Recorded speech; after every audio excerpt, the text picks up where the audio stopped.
Fala galera, Desascope, eu sou o Jonatas Leone, você está em mais um Divinamente Podcast, porque nós queremos aprender a pensar e a sentir como Jesus.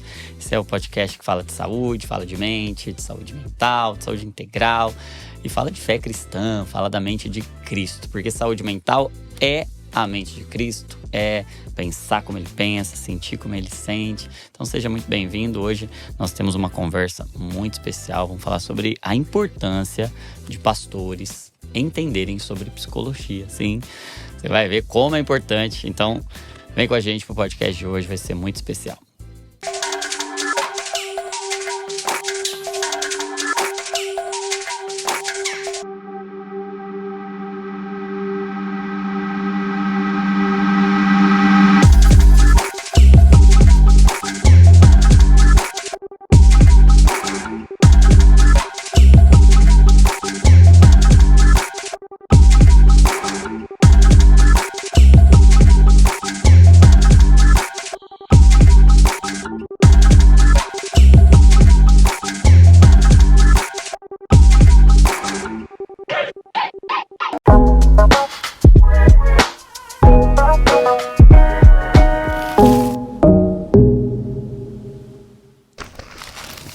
Eu tenho a honra de receber minha querida amiga Renata Gava, psicóloga, mulher de Deus, lá de Guaratuba, uma cidade imensa assim, né?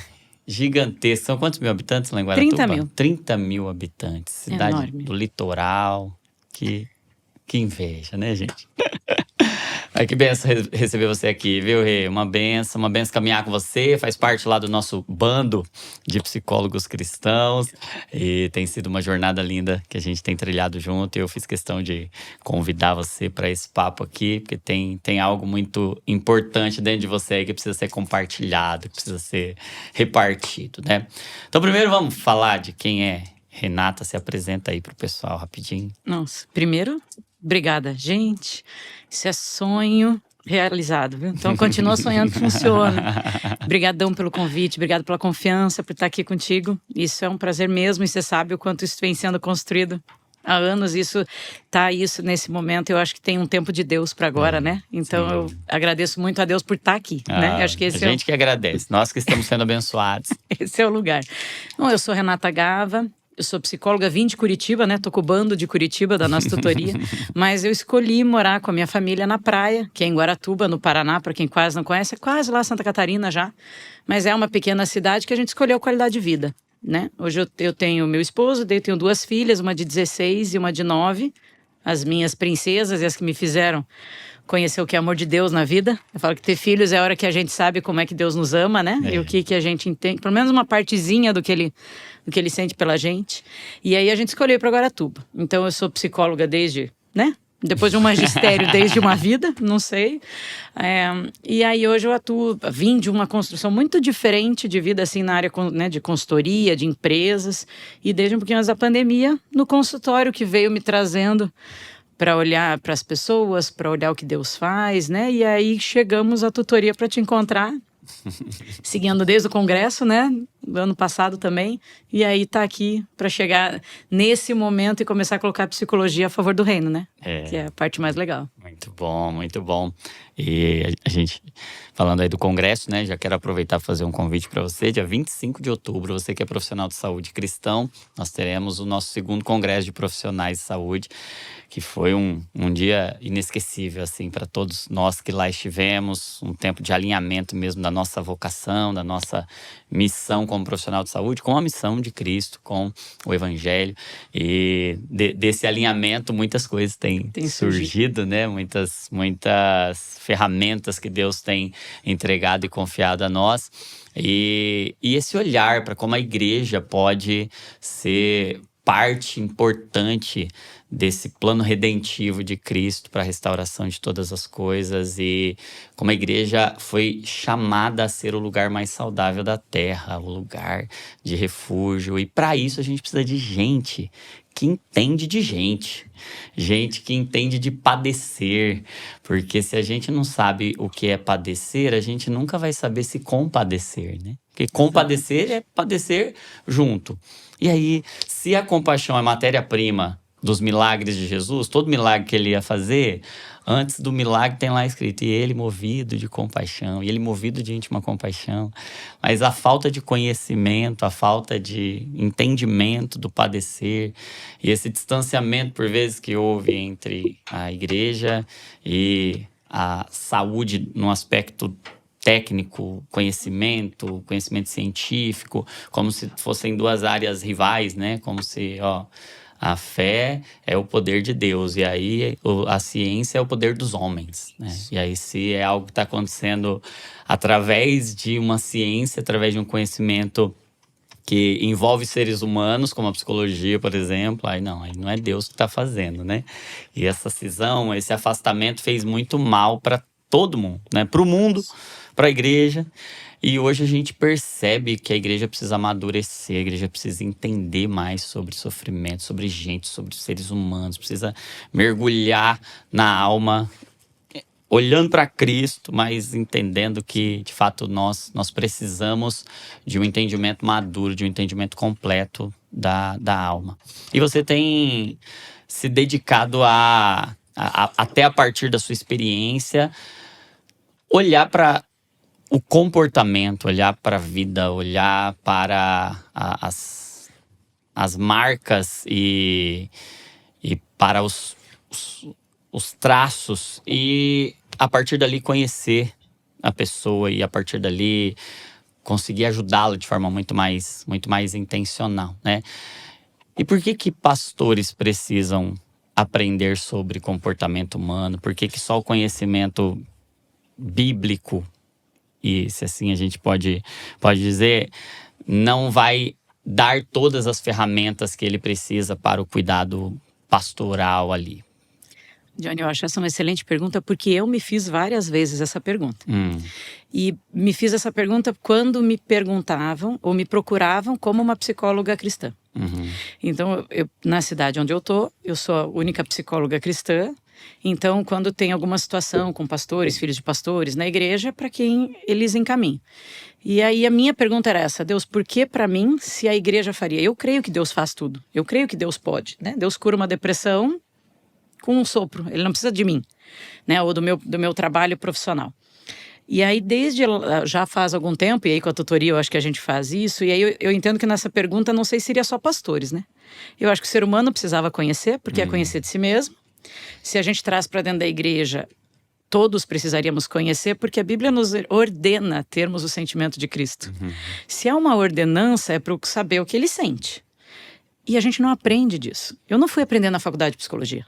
Eu fui aprendendo nas especializações depois, o que era emoção e na neurociência agora, né, e várias coisas. Então, eu entendo que a gente precisa de uma psicoeducação nesse sentido, mas quando a gente pensa que tem pessoas ali liderando pessoas e atendendo gente, a maioria das pessoas vai procurar primeiro o seu pastor. Não vem procurar um psicólogo. Sim. Na cidade em que eu vivo, então, que a população é muito pequena, menor ainda quem tem possibilidade de pagar uma psicoterapia. E se espera, a última vez que eu vi, tinha 6 mil pessoas na fila da psicoterapia no SUS, na minha cidade. Uma cidade de 30 mil. Tinha 6 mil na fila. Quer dizer, esse é mais ou menos o número, isso deve fazer um ano mais ou menos. Então esse é o número que a gente tem de ideia do que a gente pode ver se a gente fizer isso com uma amostragem. Sim. É muito grande, né, de sofrimento emocional.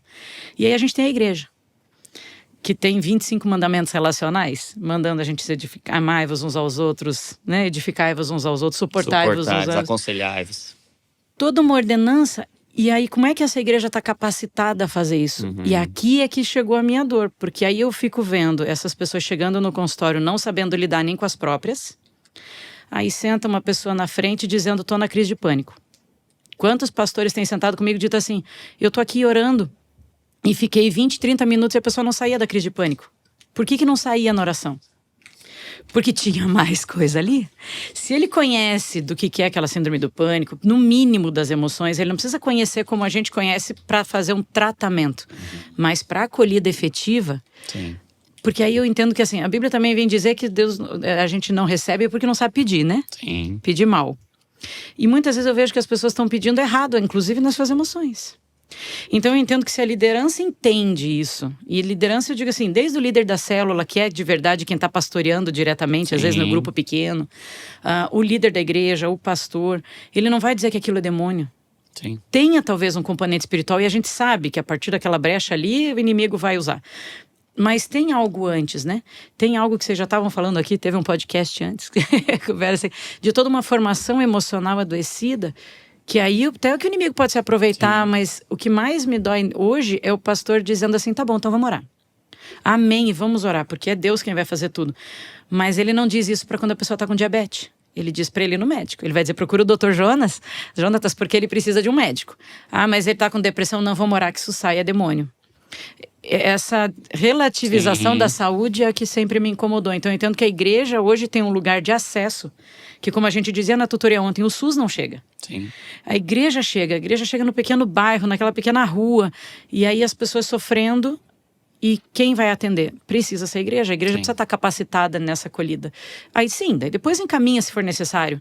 Mas como é que pode ser essa pequena acolhida, um pequeno grupo, um grupo de mulheres, de crianças? Nossa, daí tem uma Sim. infinidade. Mas o pastor, o líder precisa estar sensibilizado para esse lugar, porque senão essa proposta chega Sim. e ela é fechada, porque, né, bem isso que eu estava dizendo no início, não tem conexão espiritual. Exato. E como é verdade isso que você falou, que entre os cristãos, quem primeiro vai ser procurado para ouvir acerca de uma dor vai ser o pastor, o líder, o discipulador. E como muita tragédia, muitas perdas, muitas dores seriam evitadas, amenizadas, se essa pessoa fosse uma porta eficaz, fosse uma porta de sabedoria e tivesse recursos da graça, e muitos recursos da graça, para dar destino para essa pessoa, para fazer Sim. com que essa dor encontre a resposta que ela precisa encontrar, né?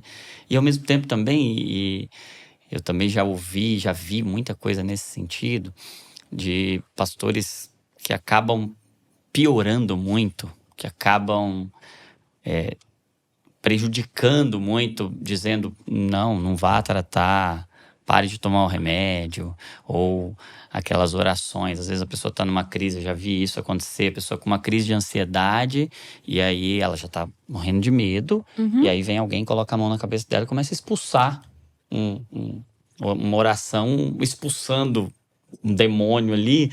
Imagina para alguém que já está tendo uma crise. Dentro da igreja. E aí ela é exposta a esse nível de trauma, que é a percepção de que eu estou endemoniado, Então, o nível de ansiedade vai lá em cima, o trauma que isso gera.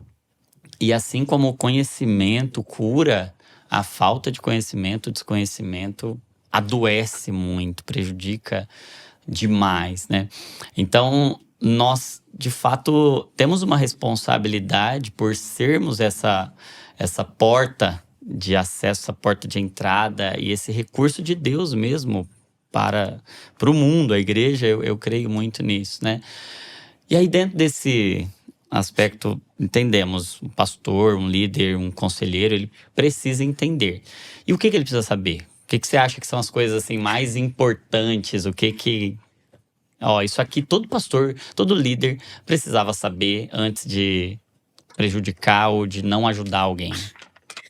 Olha, boas perguntas. A primeira que me vem é aquilo que você diz sempre na tutoria, que já é eu acho que tem um slogan, né? Que toda emoção leva a uma oração, né? Que emoção não é pecado. Sim. Se talvez as pessoas tivessem essa dimensão de que o que eu sinto é o que eu sinto, e não tô pecando a partir disso, já seria... Porque o olhar já seria diferente, Sim. né? Ele já iria com uma outra consciência, com uma outra disponibilidade, com outro coração. E aí com uma disponibilidade à compaixão. Que aí é que eu acho que entendo quando Jesus fazia isso maravilhosamente bem, né? De entender e de olhar amorosamente, não era com o julgamento. Então, primeiro, acho que a emoção que isso existe. Sim. Que tem um órgão que funciona aqui, talvez eu colocaria a segunda coisa. Até naquele artigo que eu comentei contigo, que eu tô descrevendo, publica agora, dia 31. A ideia é assim, é entender que existe emoção, que existem sentimentos, que tem algumas coisas que vão ficando no nosso corpo e a gente vive com isso. Para que isso? Para que Deus criou essa emocionalidade, né? E é tão interessante que os pastores leem uma Bíblia de um Deus que se emociona, um Deus que chora, Sim. um Deus que, como Jesus, que quebra templo, Sim. um Deus que não quer se entristecer. E aí, de repente, nós humanos não, o resto é pecado. Isso já é uma coisa que para mim é incoerente. Jesus assim. pode, a gente não. Deus pode, não é pra gente entristecer o Espírito Santo. Nós estamos falando até do Espírito Santo como pessoa, como emoção. E a gente não pode ter. Ele é afetivo, né? Ele é emocional também. Exatamente. E aí eu fui buscar através da nossa ciência, né, da psicologia, essa descrição na neurociência, descrevendo o que a teoria da psicologia dá de auxílio para como lidar com isso. E aí depois coloquei os versículos bíblicos que apoiam isso. Então, mostrando que a nossa neurociência hoje está atrasada, vamos colocar assim. Talvez não seja um bom comentário, mas a ideia é assim, na verdade está revelando que já estava escrito. Eles ainda não chegaram... Só não chegaram onde já estava lá, né? Talvez a gente diz de um outro jeitinho, mas já tinha lá. Já era para estar atento a isso. Então eu acho que o conhecimento sem preconceito, sem julgamento, já seria o primeiro. Sim. Depois disso, o funcionamento humano. Como é que é o comportamento humano? Que coisas... o que acontece na estrutura de personalidade de alguém? Por que o ser humano precisa? O que acontece desde a sua criação, né? O seu cérebro, como se desenvolve? Por que as pessoas reagem como reagem? E aí, uma outra coisa que eu penso que ajuda, que a psicologia traz também, é o movimento de grupo. Como acontecem as emoções em grupo e o funcionamento, que às vezes o líder não consegue entender, por exemplo, por que ele faz um acordo com aquela equipe e não sai. Sim. Não sai como ele pensou. O que acontece naquela comunicação, o que aconteceu naquela escuta, que emocionalidade tinha, que movimento grupal tinha para que eu atingisse aquele jeito. Interessante isso. Também são outras coisas que o líder acaba achando que não, esse é o pessoal que é rebelde, né? Se tem uma coisa que eu escuto, pelo menos lá, acho que é só em Guaratuba que acontece, não é em outras comunidades, que daí a pessoa vai lá, faz uma proposta para o grupo, a pessoa não faz, você é rebelde. Mas não tem a conversa, não entende o que aquilo reage, né? Então uma pessoa é ansiosa, como é que ela vai fazer para evangelizar no movimento que as pessoas fazem? Então ela é rebelde, ela não vai. Então ela é uma ovelha errada, né? Então acho que tem muita coisa que mudaria no conceito de olhar pessoas se a gente entendesse de pessoas. E o que talvez seja... Alguns realmente não querem, e talvez até por educação, por como foram construídos em crenças que a gente conhece de algumas linhas nossas que realmente... desqualificam, né? Na minha abordagem chama isso de desqualificação. Não olha esse lugar. Mas outros eu entendo que é por falta de conhecimento, é medo. Como eu não sei o que fazer, eu passo para alguém. Fica com essa irmã aqui que eu não sei o que fazer com ela. Já aconteceu comigo, de eu estar na igreja, a pessoa ter a crise de ansiedade, alguém dizer, Renata, você pega? Porque a pessoa fica olhando e não sabe o que fazer. Então olha que legal a pessoa poder ter o mínimo de o que eu faço numa crise de pânico, o que eu posso fazer numa crise de ansiedade. Não adianta dar Coca-Cola, não adianta. Já vi esse tipo de coisa, vou pegar uma Coca, não adianta, vai piorar, né? Assim, então coisas simples, mas de primeiro manejo, sabe, primeiros socorros. A gente teve que uma época ter no carro. Todo líder precisava ter um kit de primeiros socorros emocionais. Eu creio nisso. Eu também. E como faria total diferença, né? Eu queria voltar em algumas coisas que você falou, né? Você disse que um líder precisava saber sobre emoção e sobre sentimento. E você usou dois termos, né? E a gente às vezes usa como sinônimo, né? Emoção e sentimento. Qual que é a diferença da emoção para o sentimento? E eu posso colocar uma terceira categoria para confundir o trem? Claro. Então, assim, emoção é aquilo que é reativo. Aquilo que é natural no meu cérebro, que foi feito para minha sobrevivência. Então, primeira reação lá, toda a minha estrutura límbica, né, ali, acontece sabendo como emoção. Então ela é externa. Então eu tô aqui um pouco nervosa por estar nesse momento aqui. E vai ter uma tremedeira, vai ter uma bochecha vermelha, vai ter algumas reações físicas, às vezes até incontroláveis, que a pessoa não consegue segurar. Emoção. A partir do momento que eu entendo, nossa, tô nervoso. Tô preocupado, aí tô com medo, ouvi um barulho, né? Tô com medo. Entrou o raciocínio, entrou o meu lobo frontal. A partir da utilização do meu lobo frontal, a ciência vai dizer que isso já é um sentimento. É uma interpretação da emoção já. Exatamente. Então eu já tenho um raciocínio. E a partir daqui eu tenho como atuar sobre. Por isso que as pessoas chamam de inteligência emocional. Seria um pouco mais difícil, porque aqui eu tô reagindo. E a partir do momento que eu coloco o raciocínio, eu tenho condição de... pelo menos reagir àquilo, né? Então eu tenho uma descarga emocional, prepara meu corpo para aquela sobrevivência, para uma reação de proteção, E depois eu consigo dizer, peraí, deixa eu respirar, era só isso, não estou sob ameaça, vou continuar. E o sentimento é que tende a prolongar. Então a emoção tem uma descarga que acontece no meu corpo, 90 segundos, tem uma neurocientista passageira que diz 90, né, mais ou menos 90 segundos, então a dica é, aguenta aí. Você quer pegar o vizinho que tá batendo? 90 segundos. Depois você vai pro sentimento. Tem o sentimento, aí sim ele pode ser curto, até longo. Aquele que você tem raiva daquele vizinho de 15 anos que continua naquela história. Assim como uma paixão por alguém, assim como saudade, assim como o luto. Entre outras, né, sentimentos oriundos de uma emoção. Então eu tenho emoção, que daí o sentimento é interno. Aí é privado. Aí eu tenho que te contar. A não ser que eu me mantenha, né, naquela mesma intensidade. Eu não consigo acessar, na teoria que eu trabalho, meu estado de ego adulto, ou seja, meu lobo frontal aqui, suficiente para sair daquela emoção. Eu continuo no meu sentimento demonstrando aquilo. Mas, em geral, se eu ficar fora da minha paz, eu consigo continuar aqui e você não perceber que por dentro está fervendo, por exemplo. Né? Aí é o sentimento. A teoria que eu trabalho coloca uma terceira categoria, que é aqui que eu acho que... Isso eu acho que devia ser... a história de estar no manualzinho, né? Que é o sentimento substituto. Por um tempo, na nossa teoria, eu estudo uma teoria chamada análise transacional, que ela não é muito conhecida na psicologia, mas era de um judeu que dizia que nós tratamos, mas Deus é quem cura. Então, né? Para nós, ele tem todo esse sentido. E ele percebeu que, às vezes, a pessoa, ela deveria mostrar uma emoção. Então, naquela situação, por exemplo, um barulho e era para eu ter medo.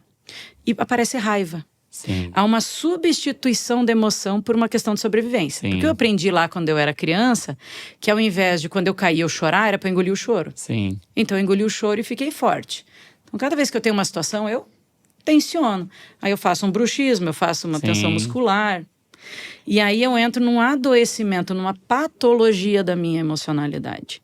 Então aquilo que era para ter vindo do meu cérebro pronto, emoção, aparece num sentimento que não dá para usar.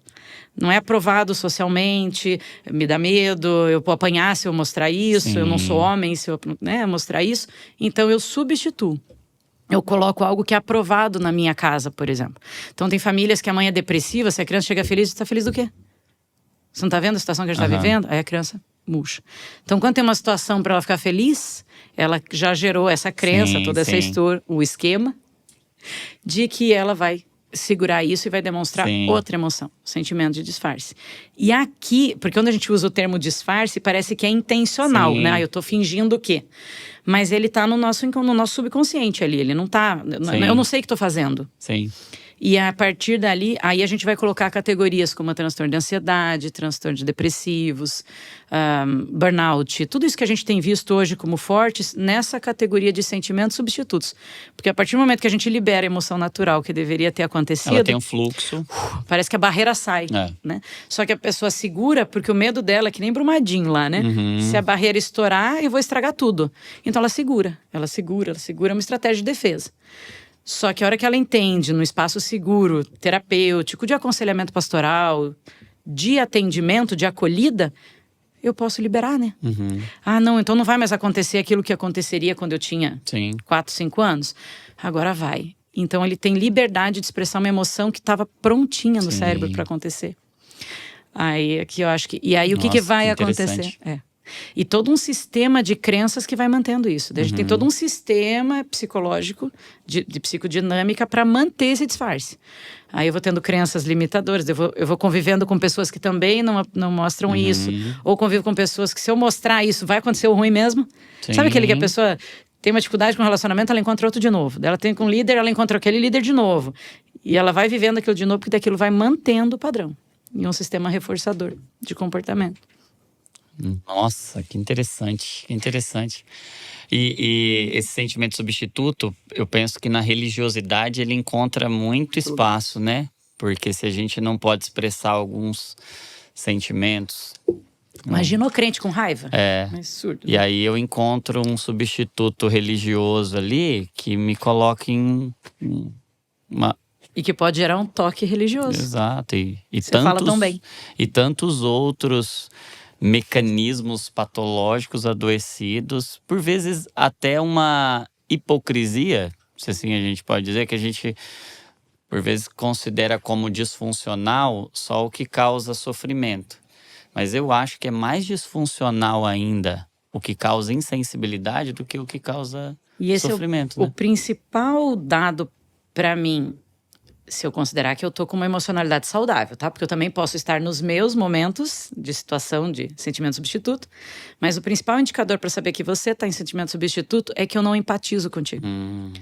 Porque, por exemplo, se a pessoa perdeu alguém, né? Um luto real ali, a situação foi estressante, o que que vai acontecer com o outro? Ele tende a querer cuidar.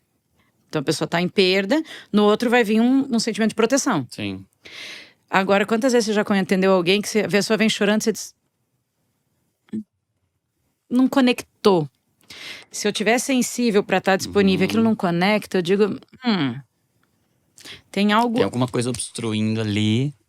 E que tinha algo atrás. E é essa hipocrisia que eu vejo, assim, às vezes a gente tá vendo até alguém ministrando, você diz, Não fui muito.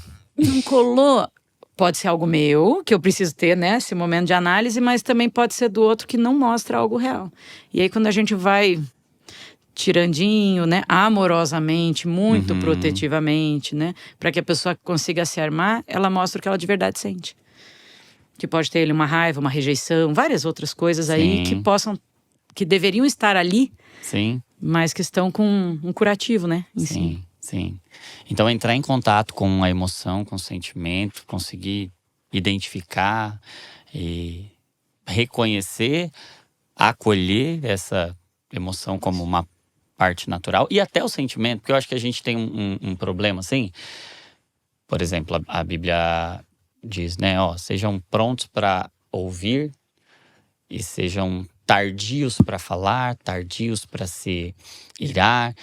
Então, por que a gente tem que ser tardio para se irar? Às vezes a gente acha assim, então eu não tenho que me irar. Mas aí a própria Bíblia diz, irai-vos. E Mas não pequeis. Aí eu creio assim que sentir não é pecado. O pecado é se entregar aquilo que você sente. Mas por medo de sentir, às vezes até porque eu não sei o que fazer com aquele sentimento, eu não fui treinado, não fui ensinado. O que eu faço com a raiva? O que eu faço com a ira? O que eu faço com a ansiedade? Então, porque eu tenho medo de sentir, não saber sentir e pecar, eu boicoto o processo inteiro. Tudo. Aí eu já nem sinto, ou se sinto, entro naquele padrão de autocobrança, de punição, de culpa. E aí é reforço, é punição em cima, é medo em cima de culpa. E aí eu entendi essa fórmula, né? Assim como a Bíblia coloca a saudação cristã, é graça e paz. A graça e a paz juntas, elas geram vida. Agora, o oposto ali é culpa e medo. Sim. Então, onde deveria haver graça, tem culpa. E onde devia haver paz, tem medo. Aí a fusão da graça com a paz é vida. Por isso que a gente se cumprimenta assim, né? Sim. Graça e paz. Porque isso é vida, né? Estamos profetizando vida. Isso. Agora, quando a gente junta culpa com medo, aí a gente está tendo a química do caos. Porque aí eu tenho a culpa por sentir alguma coisa que eu não queria sentir. E aí agora eu sinto o medo, porque se eu tô culpado, é porque tem algum castigo que eu vou experimentar. Aí eu junto a culpa com o medo, e aí essa culpa com o medo gera mais medo, que gera mais culpa, que gera mais culpa, que gera mais medo.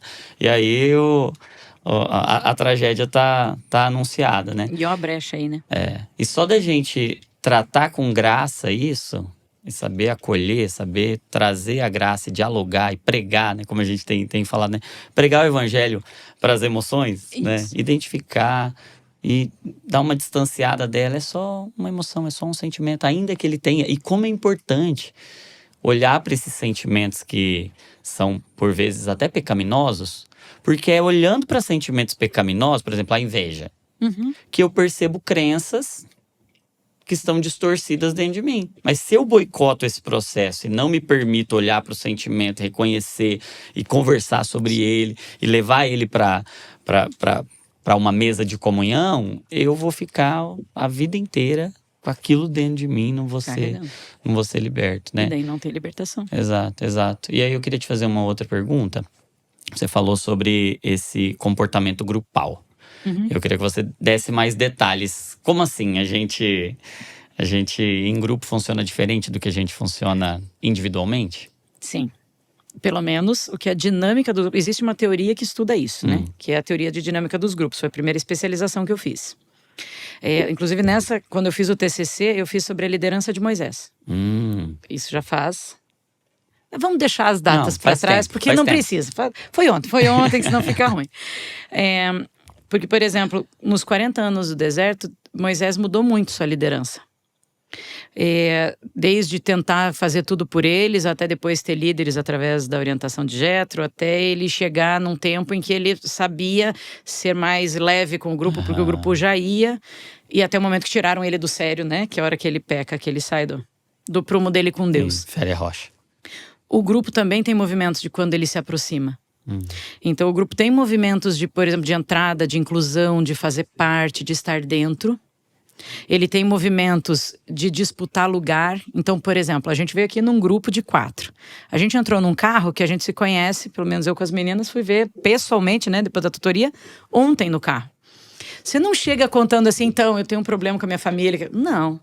Então, eu sou fulana, eu venho da onde? Você vai meio que naquela paquera, sabe? Naquele momento de o que eu posso me mostrar. Vai tateando. Você não mostra tudo. Quando você depois chega no controle, meio que uma ideia assim, eu fiz isso, eu também fiz. Que é uma coisa de quem tá por cima. Já que eu tô dentro, agora que lugar vai ser o meu dentro desse grupo? Se eu já tô nessa mudança, a minha posição como líder precisa mudar. Aqui eu preciso acolher, aqui eu preciso receber, aqui eu preciso nutrir, eu preciso trazer para mim. Quando está no controle, eu preciso ter mais firmeza, mais contratos claros, mais qual é a regra aqui, como esse grupo funciona, ter uma certa direção maior. Para que depois que eu estou dentro, depois que eu sei o meu papel, aí eu posso executar. Então, um grupo não executa na primeira semana. E qual é a frustração do líder? Gente, montamos aí um grupo, nós vamos fazer tal evangelismo ali na praia amanhã, e a coisa não sai como ele quer, porque o pessoal tem que se conhecer primeiro, o pessoal tem que interagir primeiro, tem que se dividir nos seus papéis, precisa se organizar. Ela tem um funcionamento e que as pessoas passam direto. Jesus investiu 3 anos num grupo de 12. E eles não estavam prontos no primeiro dia. Eles disputaram o controle. Quem que vai ser o primeiro? A gente quer ser melhor que Jesus. A máquina. Cuidar de mais pessoas. Rapidamente. E resultado mais rápido. Claro. E melhor ainda. E ele levou 3 anos só para 12. Só para 12. E mesmo assim eles passaram por isso. Eles foram se conhecendo. Quem vê, por exemplo, eu amo assistir o The Chosen lá, a série. O movimento deles de se aproximando enquanto grupo. E aí você vê eles dizendo, mas quem que vai ser o primeiro no reino? Eu quero estar lá na tua frente. Eles queriam disputar autoridade. Daí até que Pedro foi se destacando. E daí, aí quando estava tudo pronto, daí Jesus diz, agora Pedro, agora você vai. Agora tem um outro líder no meu lugar e agora vamos, né? E dali ele separa isso tudo. E ali eles estão prontos para ir cada um pro seu. Mas se Jesus tivesse mandado eles no primeiro ano de ministério, o que tinha sido o ministério de Jesus? Quando ele ainda manda de 2 em 2. Se experimentem, vão lá, vejam como a coisa não é tão simples, volta pra cá, vamos conversar. Então tem todo um preparo intencional para esse funcionamento grupal. Sim. E a liderança também não percebe. E aí quando não percebe, vai ser uma máquina de frustração, né? Olha, eu fiquei num apoio de um pastor, ele disse pra mim que eu ia ter coragem de fazer igual time de futebol. Ele brincou comigo, você ia ter coragem de dizer, pastor Heber, um abraço pra você. Mas eu acompanhei muito de perto, assessorando na diaconia, passou por 5 anos. E esses movimentos de grupo foram muito fortes. E ele não tinha esse conhecimento. Eu ia mostrando e algumas coisas ele teve bastante resistência de entender. E ele sabe disso. Porque ele foi acessando isso na relação emocional. Tinha um vínculo muito legal de entender que as pessoas têm o seu individual. Mas o seu movimento no grupo, ele levou muito tempo para conseguir perceber a influência dele como líder em fases diferentes. Então ele tinha uma cobrança exacerbada, como a fase do meio de controle, lá já no início. Aí a pessoa espanava. Ou ele fazia muito, incluía demais, quando ele ia cobrar, o cara já não queria mais ser cobrado. Mas eu já faço parte da tua equipe, agora você vem me dizer que eu preciso, sabe assim, umas coisas. Então aí surgiram aquela história de ir perdendo gente, magoado com a igreja me feriu. Sim, Mas feriu porque o líder não sabia lidar com aquilo. sim. E por descompasso, por querer fazer mais, por querer atrair mais gente. Só que Jesus só com 12. Só com 12. 3 anos. Muito bom. Nossa, que interessante. Interessante demais. E dentro dessa perspectiva de grupo, o pastor ou o líder, não só o pastor, e eu creio assim que todo cristão, ele é um líder em treinamento. Ele foi feito para fazer discípulos, né? Então ele vai cuidar de gente. Ele precisa também de um nível de cuidado para si, né? Para que ele não projete as próprias expectativas e faltas no outro, que é muito grande, né? Esses dias eu estava conversando com um treinador de atletas e ele estava falando sobre a necessidade de atletas de alta performance eles terem não só o cuidado para a sua saúde física, por exemplo, eles precisavam estar sem nenhum tipo de lesão, que é saúde. Sim. Então, por exemplo, não pode estar com o joelho com o ligamento rompido, ele tem que estar inteiro. Mas para esse cara, não basta só estar saudável, ele também tem que ter um nível de preparo físico para o tipo de tarefa que ele faz, que é de alta exigência, que é diferenciado. E aí eu fiquei me ponderando assim, se a nossa jornada como líderes cristãos não é uma jornada também de altíssima exigência, e se assim como eles, a gente não tem só que ter o cuidado de estar saudável, Sim. a gente tem que ter também um preparo mental para aquilo. Não é só saúde mental, é saúde e preparo. E não tem, né? Tudo que eu acompanho, os pastores que eu converso, que eu atendo, até ler um livro de liderança cristã, vai buscar alguma coisa de como é que eu lidero isso, mas não tem quem caminha junto. Uhum. Sabe, quem senta junto e diz, não, vai por aqui, vamos mais aqui. Às vezes até consegue um ou outro mentor pastoral, um seu pastor, uma cobertura, mas a liderança é muito solitária. Né, eu vejo isso assim, a liderança é solitária em si, é buscar em Deus mesmo, porque se o pastor confessa que não está conseguindo, ou que eu estou preparado, mas eu não consegui a corrida, hoje eu estou com sono, hoje eu estou despreparado, hoje eu não estou legal, a congregação vai olhar e dizer, não está orando, né? Está em pecado, né? Sim. Então tem um trabalho de treino de resistência, de treino de frustração, de lidar com investir numa pessoa e ela ir embora, ela ir para o outro, de lidar com tanta coisa que o líder da igreja submetido, eu acho o líder mais forte, porque ele lidera em geral voluntários, pessoas que estão ali por amor, não é porque recebem, bem diferente de uma organização que ele tem a caneta, né, para dispensar. Então ele tem um monte de gente ali voluntária, que está por necessidade para atender as suas questões. Dificilmente alguém que já está consciente, madura, para olhar que eu já não olho mais para mim, agora eu tô aqui para servir o outro, que a gente sabe que tem uma caminhada para chegar aí, e como esse líder vê isso, e junto com isso ele tá pagando a luz da igreja, ele tá pagando, ele tá lá vendo desde o papel higiênico do banheiro até como ele paga a conta e como é que ele atende a tiazinha e vai no velório do outro. E no final do dia, quando ele chega em casa, a família dele que, por vezes, se sentindo deixada, porque ele gasta tempo demais cuidando dos outros e não tem tanto tempo assim para a própria família. Tanto que o que mais chega para mim é filho de pastor a ser atendido. Muito. Mas é um número assim. E em geral, crise de ansiedade, rejeição, abandono. Não quero a igreja, não quero o que meu pai tem. Você acha que todo pastor... E aí, essas perguntas generalizadas, elas são perigosas, né? Eu tô achando. Mas assim... Quer colocar na figueira. Você acha que hoje, no contexto que a gente está vivendo, todo pastor se beneficiaria de uma boa terapia? Eu creio que sim. Mas isso depende de estar aberto para isso. Porque senão a gente vai assim, então tá bom, ó, eu vi lá com o Jonas, então eu vou procurar uma terapia. Eu não sei nem o que eu quero. Para ir para terapia, a gente tem que estar assim... eu quero chegar ali, né? Eu não tô mais legal aqui e quero estar em tal lugar. Às vezes eu não sei. Pode até ser que eu vou procurar alguém porque eu tô com um negócio aqui que não tá dando. Então, assim, como algumas pessoas que eu tenho, né, atendido, Eu não quero mais ir pra igreja. Uhum. Cara, não aguento mais. Eu levanto de manhã e me dá uma choradeira antes de ir pro culto. Eu tô com pastores assim. Eu termino o culto de graça a Deus, que ninguém vai falar comigo, que eu não quero orar por ninguém, que eu quero ir pra casa. Essa é uma pessoa que precisa urgente conversar com alguém. E eu falo do terapeuta aí, é que a gente tem um grupo legal para ser cristão nesse sentido, porque a maioria, se for de fora, não vai entender que essa pessoa tá vivendo. E vai dizer, então dá uma pausa. Né? Ele diz, mas não posso, isso é minha vida. Pega um atestado lá. Como é que... Não dá para chegar para Deus e dizer, Deus, você me libera um mês aí que eu vou pegar um atestado. Então, eu vejo como sim. A minha resposta pronta seria, claro, eu acho que toda pessoa precisa de uma terapeuta, né? Todo psicólogo tem psicólogo. Mas eu acho que sim, pelo menos um grupo de apoio, grupo para conversar, grupo para trocar, para poder dizer que tem, para poder pedir para uma oração, para poder dizer, não sei mais o que fazer. Sim.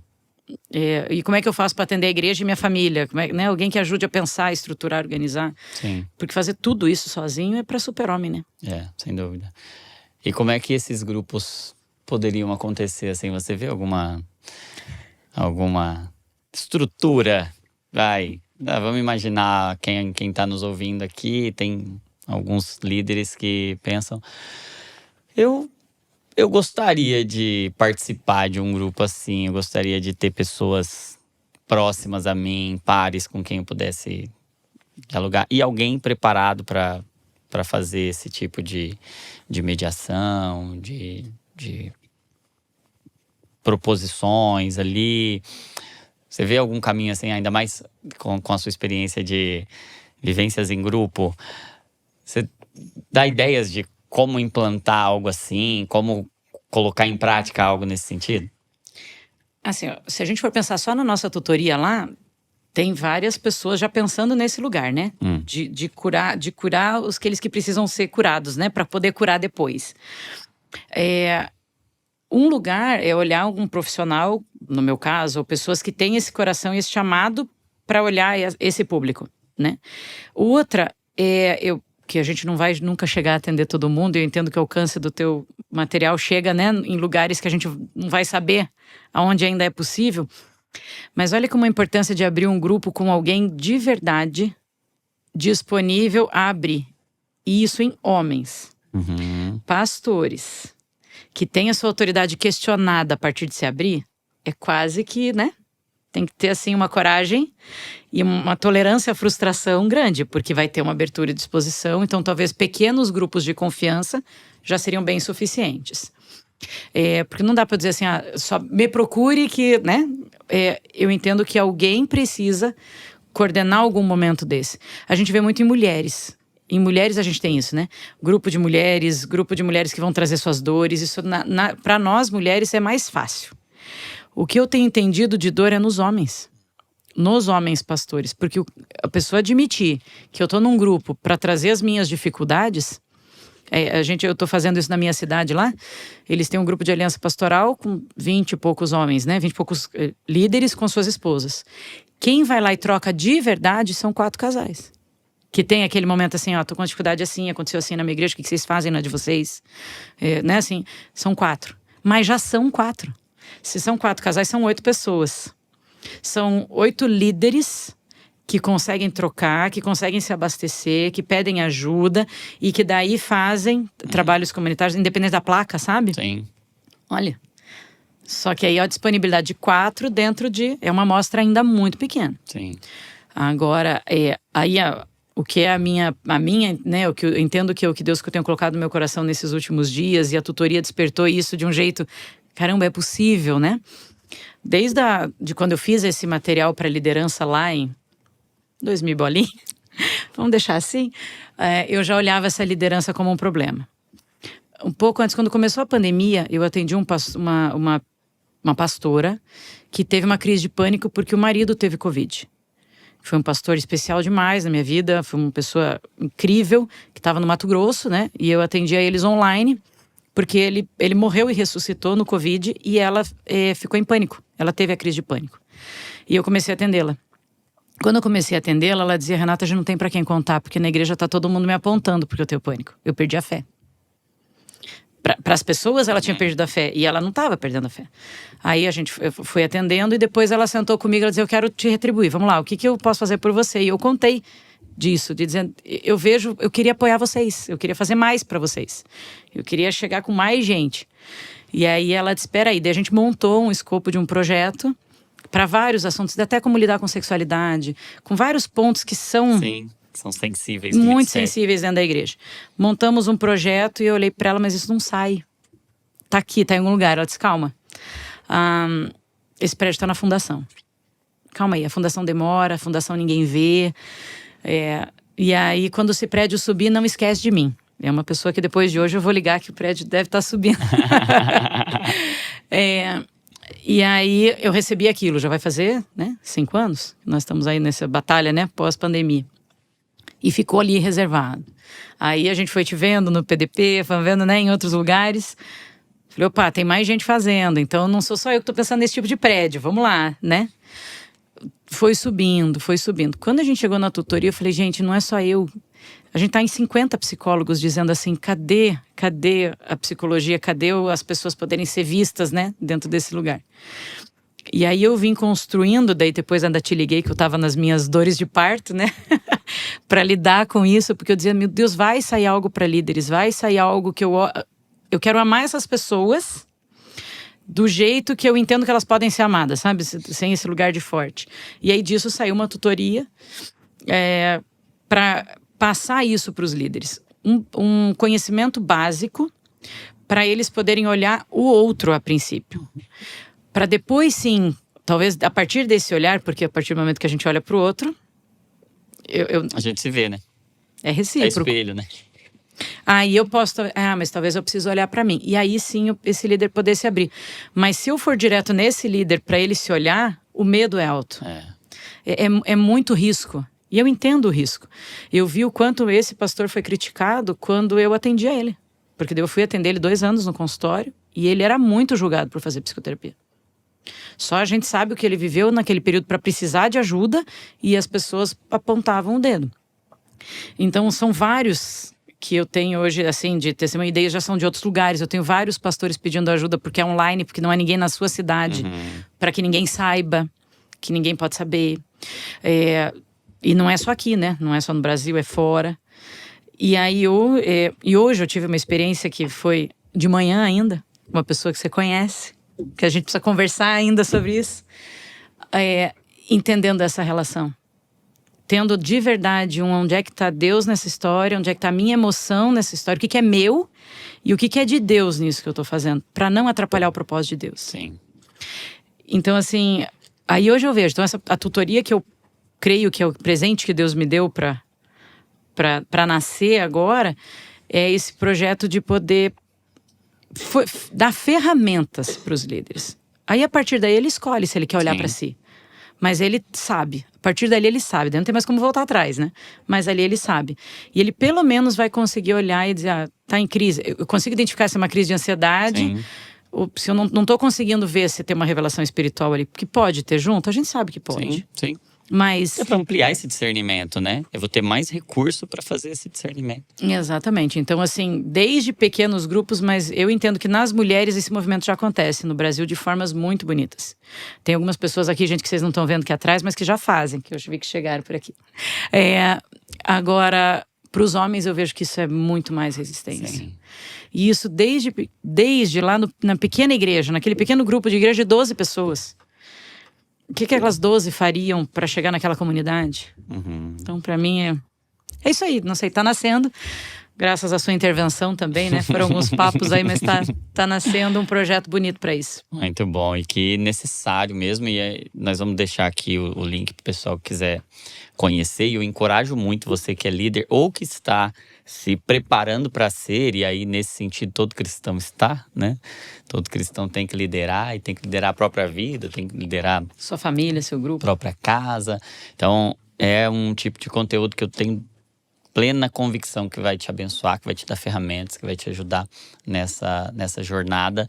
E como é necessário para o bom exercício do ministério, né? Para a boa obra, para que a gente não seja limitado pelos nossos medos, pelas nossas faltas, pelos nossos afetos, como Paulo diz aos Coríntios, né? Vocês estão limitados em vossos afetos. Às vezes a gente está limitado nesse lugar e Deus quer nos fazer ir além, quer nos levar adiante, quer um ministério com mais compaixão, com mais amor, com mais entrega. Às vezes pode estar a nossa inabilidade para transitar nesse ambiente, nesse cuidado da alma, porque às vezes a gente acha que só o conhecimento teológico ele é suficiente e aí confunde a suficiência das escrituras.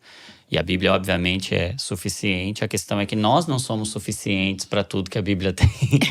E aí a gente precisa desse olhar humilde de buscar mais recursos, né? Quando Paulo escreve para Timóteo, ele diz: tem que cuidar de ti mesmo e da doutrina. Porque fazendo isso, você vai salvar tanto você como aqueles que te ouvem. Às vezes a gente acha que só ter o conhecimento da doutrina já é suficiente. O pastor acha que, não, se eu conhecer a doutrina e eu pregar a palavra com excelência, eu tiver um bom manejo da palavra, então já está tudo resolvido. Mas antes de dizer tem cuidado da doutrina, ele diz tem cuidado de ti mesmo. Tenha esse olhar para você, para os recursos que você tem na mão, para você saber exatamente o que você tem para poder entregar o que você tem. E quando você não tem, também você não se cobrar porque não tem. E saber onde é que você vai buscar, né? E ter esse olhar. E esse conhecimento, eu vejo que assim, né? Até para uma formação do teu próprio grupo de equipe, né? Eu não lido com tais situações, eu não consigo, isso pega em mim algo. Sim. Então eu tenho alguém que vai lá e chega nesse lugar, né? E a importância disso, a gente falava ontem na tutoria da preparação do solo, né? Sim. O Espírito tá ali. Eu li ontem em Salmos 33 que a gente tem que a partir da terra, Deus tá nas profundezas, né? Ele faz aquela... Como a gente tem de água, né? Como a gente diz quando a gente tem... aquele negócio de água que a gente tem, tipo rio, a água natural embaixo da terra. Muita provisão de água, que pra mim é o Espírito. Só que pra isso sair, essa terra tá como, né? Sim. E aí a gente tem deixado como o nosso coração pra isso, né? Sim. Então, ou são pastores endurecidos, que eu já sei decor pela fé, isso aqui é isso, então vamos lá. Ou então é só a palavra. E aquilo que você me perguntou lá no início, para mim, era isso. Onde é que está a psicologia nesse lugar, se não é traduzir para a pessoa o que ela está sentindo, para que ela possa levar o pé da cruz? Sim. Meu trabalho é só dizer para a pessoa, tá vendo que é isso? Limpamos? É isso. Tanto que a pessoa me perguntou hoje de manhã, tá, e o que eu faço agora? Eu falei, agora você vai conversar com o pai. É isso. Agora você leva pro pai e ele vai te dar o como. É isso. Agora meu trabalho já deu. Quem cura é ele. Eu te ajudo a achar o que tá faltando. Agora quem completa é ele. Né? Vamos dar nome, né? Vamos colocar no quadradinho. É isso aqui, agora Deus faz. Você não precisa mais de mim para fazer, né? E por que não ter essa ajuda, né? Porque essa crença tão ruim de que isso é feio, né? Isso é fora do espiritual. Sem dúvida. Eu fico até pensando no trabalho de Adão. Quando o Senhor chama Adão e dá para ele uma responsabilidade. Você vai dar nome pros bichos. Né? Deus não podia dar o nome dos bichos? Falar, ó, esse aqui se chama cavalo, esse aqui se chama vaca, esse aqui se chama boi. E aí facilitava, né? Sim. Mas Deus deu o trabalho pro homem de fazer esse trabalho de identificação. Então, quem dá identidade é Deus, mas quem dá identificação é o homem. Então, é nosso trabalho, enquanto pastores, enquanto líderes, enquanto humanos, identificar o que a gente tá sentindo. Dar o nome certo. Isso aqui é raiva, isso aqui é medo, isso aqui é ansiedade, isso aqui é ciúmes, isso aqui é inveja, isso aqui é frustração, decepção, enfim. E por mais que Jesus, eu acho que uma das coisas que pega é o Novo Testamento, né? Porque no Velho Testamento só era pecado o se comportar com. Então até que podia sentir, vamos dizer assim, não tá proibido, né? Era o fazer. Então eu tenho o sentir, eu me expresso, mas o me comportar com era um problema. Quando Jesus vem e diz, mas até o que você pensa, é que eu acho que nos confundiu um pouquinho. Exato. Deu essa... entortou um pouco. A intenção do seu coração. Tá, mas eu tenho uma intenção e eu preciso saber que eu tenho. Pra daí sim purificar essa intenção. Senão eu vou continuar vivendo com ela e me relacionando com aquela ovelhinha encardida, querendo afogar ela e não reconhecendo que eu quero afogar ela. Pois é. A partir do momento que eu digo, eu quero afogar ela. Por quê? Porque aquilo que ela faz mexe em mim. É disso. Agora eu vou. Exato. Isso é só uma questão de identificação e reconhecimento. Não é pecar por isso, né? E essa contaminação aí é que eu acho que tem deixado a gente adoecendo. Nossa, enquanto você estava falando, eu estava lembrando do Adão de novo, né? Que quando Adão percebe a sua nudez, ele sente medo e aí ele vai e põe. Ele faz lá a sua tanguinha. Ele faz. Aqui ficou ótimo. Ele faz Imaginei a cena. Sim, a proteção. Ele faz lá ele cozinha lá um cinturão ali. Ficou mais chique agora, né? Para tentar cobrir a sua nudez. E eu penso que o medo faz isso. Ele impede a gente de olhar pra gente. Ele não quer que a gente veja o que tem, o que tá ruim, o que tá faltando, né? Então é melhor eu criar algum tipo de disfarce, de roupa, de comportamento, de fuga, para não ter que olhar para o que me falta. Porque se eu olhar para o que me falta, aí eu vou ter que conversar com Deus. E aí eu vou ter que falar: Senhor, aconteceu uma coisa que eu não queria que tivesse acontecido, mas aconteceu. E chegar bem baixinho. Eu vivi uma experiência, vim de uma escola de mulheres, de cura, e teve um retiro. E eu comentava com as meninas ontem, daí elas falaram: tá bom, já precisa, só até aí já deu, né? E a ministração foi sobre orgulho. E foi a ministração talvez mais difícil da minha vida. Porque eu de verdade não me achava orgulhosa. Olha, coisa, né? Senhor, perdão. Eu mesmo, eu tenho muito orgulho de ser humilde. Tipo isso. Mas porque eu sou muito alta, né? A pequenininha lá da praia, bem de boa. E a ministração, eu brinquei que a mulher colocou minha foto lá na frente, né? A pastora que trouxe e foi, ó. Você tá achando que você conhece alguém? Mas ela ia dizendo as coisas que é orgulho, a timidez, o não querer se mostrar por causa de medo e várias coisas, que quando ela foi listando, eu fui olhando aquilo na cadeira e você vai descendo na cadeira, fui descendo na cadeira. E o que foi mais difícil para mim, primeiro foi reconhecer essa palavra. Tem horas que Deus faz, é isso que eu digo, Deus faz, ele não precisa de uma psicóloga para fazer. Sim. Só que eu tenho anos de terapia para estar aberta para Deus mexer nesse lugar. E aqui, quando ele confrontou, eu não conseguia nem orar depois. Mas eu fiquei aquela que você cai no chão prostrado e dizia: não, nem vou olhar mais. Deus, desculpa aí. Pode fulminar aqui que deu, né? Já deu, tá bom, eu mereço. Quando diz lá que Deus resiste ao soberbo, né? Se ele resiste ao soberbo, ele tá recebendo um ataque. Por isso ele resiste, senão ele não resistiria. A soberba é uma afronta a Deus. Só que eu nunca tinha olhado isso dessa forma. A partir dali, é essa cura que eu vejo que Deus quer mostrar pra gente. Só que eu me submeti a um processo de 4 meses de tratamento pra estar ali. Psicóloga, tá, gente? Psicóloga. 4 meses de uma escola que foi algo... Eu entendo que até pra estar aqui hoje, né? Pra não estar olhando, sou eu, né? Sim. É o que Deus me deu. Mas foi algo que me quebrou de uma forma. Só que eu entendo que eu só consegui olhar isso hoje por causa de um monte de tempo que eu tirei muita casquinha. Foram muitas camadas que foram limpas aqui, nesse lugar. E aí hoje eu já dizia assim: Deus, tá? Faz aí, porque eu já entendi que não sou eu mesmo. O Senhor capacitou, mas eu, né? Sou o burrinho de Jesus lá, né? Só o burrinho. e a gente... Então, assim, quais pastores estão hoje, né? Às vezes até querendo uma experiência como essa, mas dispostos a ser confrontado aqui. Porque confrontado no pecado externo é fácil. Não adulterarás, não vai mentir, não vai roubar, não, né? Fácil, mas pelo menos é mais tangível. Fundamental, né? Agora, ser confrontado aqui naquilo que eu sinto de verdade, é a hora que, né? Deus vai com com aquela faquinha entre a carne. A espada de 2 gumes. Quem pode dizer amém aí? Que Deus nos dê graça, né? Mas eu fico pensando o quanto o arrependimento, que a gente associa muito a esse aspecto comportamental, pare de fazer, né? Ele não é um arrependimento que é limitado na sua ação, porque se a Bíblia chama o arrependimento, até a palavra grega metanoia, meta é expansão. Noia está falando de mentalidade. Então, é uma mudança para muito melhor, é uma expansão, é uma transformação. Até a palavra metamorfose vem descer, é muito melhor. É usando aquela matéria-prima velha, usando aquela lagartinha, mas se torna algo muito melhor. A nossa mente precisa ser acessada para o arrependimento ser completo. Exatamente. Então, quando eu identifico uma raiz lá dentro de mim de inferioridade e que me leva para esse lugar de orgulho não no aspecto da presunção, da soberba, mas às vezes da timidez, que é uma tentativa minha de me blindar de ser rejeitado, eu tô sendo orgulhoso. É o que eu tô fazendo com aquele sentimento ali. E o arrependimento não é simplesmente eu não vou tratar ninguém mal.